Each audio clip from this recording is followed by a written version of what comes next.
sessions or even practices with that over the summer? We didn't even install it. That was I don't even know like why they even said that. We haven't like really spoken of it. Nobody really like knows about it. So we don't know if that will ever happen. Probably not. Obviously, the Michigan game was way longer. But if you had to get ready for them next week, what kind of team are you getting ready for? What's the kind of a scouting report on Michigan? We're ready for a rough, tugged team, just rugged team. That team plays hard. It's a good, well-coached team. Play really hard. I know you know what they expect out of you. Powers, counters, traps, passes on second down, third down. It's a well-coached team. You just got to know what they expect. Did you see a different team last year than you had, previously? Like I said, every year they come out with something. Every year, they're always a tough opponent for us. Tyquan, Urban talk. I was just curious, what do you like best about the defensive line? The defensive line? Your defensive line. How all us are. We're really close. That's the thing. Nobody gets to see how close we are. Even though we some are older, some are younger, but we're all the same. We feel like we're all the same. We're all one. We're just one unit. We're really close. What's your role within that? When you have so many dominant guys, how do you describe your role? I'm the oldest, so I just try to lead the guys. That's the main thing for me.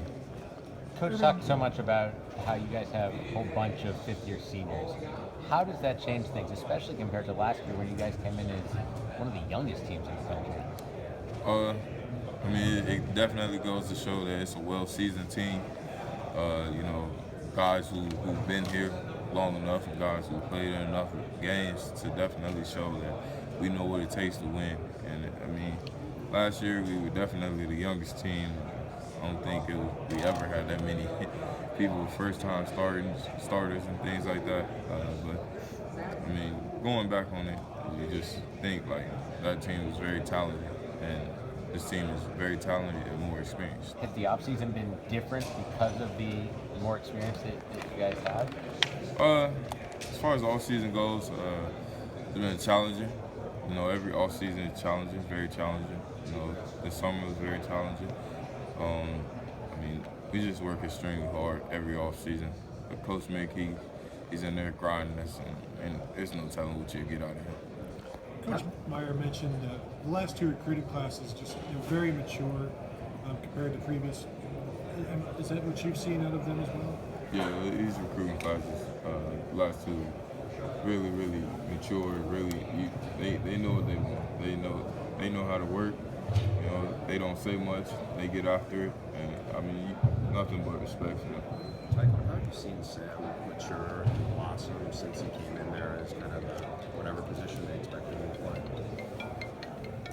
My bad. Got your mom calling you. No, it's my own. With Sam, the main thing is he's developed into a leader more so now. He's always been an athletic person, and now his role now is more so a leadership role. He's definitely one of the older guys, and he's a tremendous athlete. Like I said before, tremendous pass rusher, coming tremendous defensive end. He's worked hard, his strength, everything he's earned. Is he the most athletic guy in the group, or an athletic group?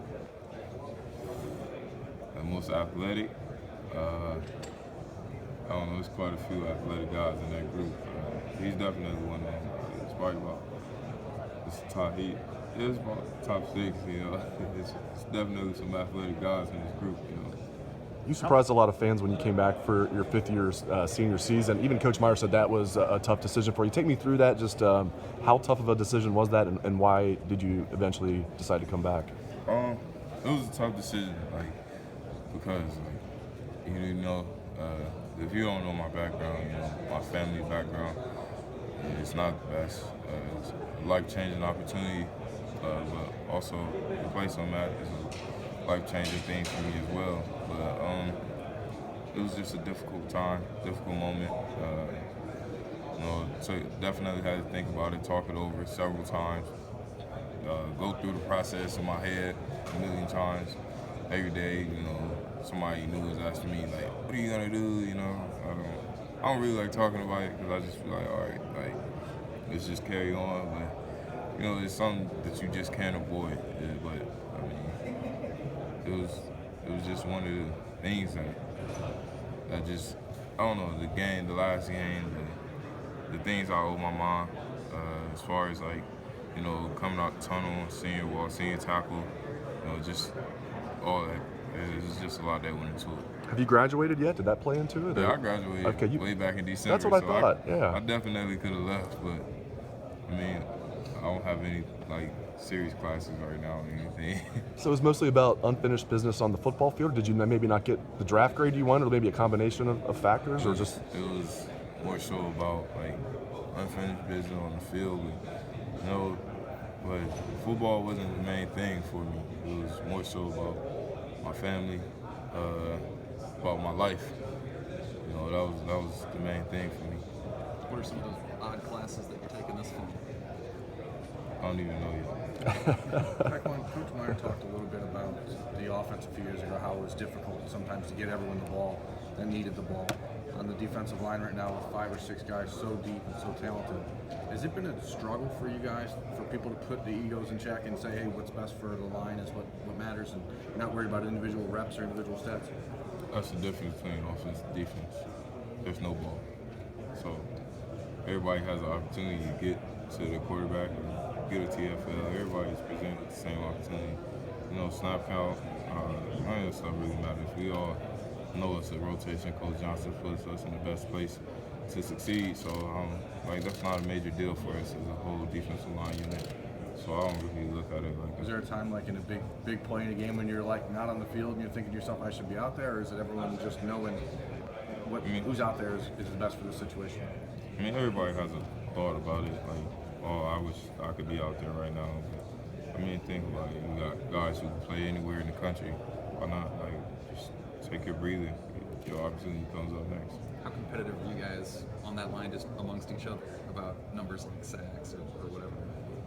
We don't really dwell on it like that. We just, everybody gets a piece of the pie, so one sack is credited to the whole unit for everybody. So it might not show up on the stat sheet, but everybody who gets a sack, you gotta thank the back end. You gotta thank 3 other guys on the field, who also play D-line. And people think, oh, it's all about him. It's a solo show. No, it's not. It takes a lot of teamwork to get that sack. You don't dwell on it, but you let them know that you have more than them, right? I couldn't even, I don't keep track. Have you ever heard Larry Johnson swear? Has he ever cussed in your presence? I've never heard him cuss. The one time he did cuss, but he said it was in the Bible, so it don't count. That's pretty rare for a football coach. He's kind of got that grandfatherly vibe you guys have talked about. It's not like he's going to yell at you. You just don't want to disappoint him. Just talk more about that, and the fact that he's never cussed except for maybe once. I look at Coach Jay as a father figure. I've never heard him cuss. I've never heard him blow a whistle. That's pretty odd, like coach without a whistle. You've played on some pretty good defensive lines while you've been here. Where does this one, you think, rank in terms of the other ones that you played on? Man, this one is probably number 1.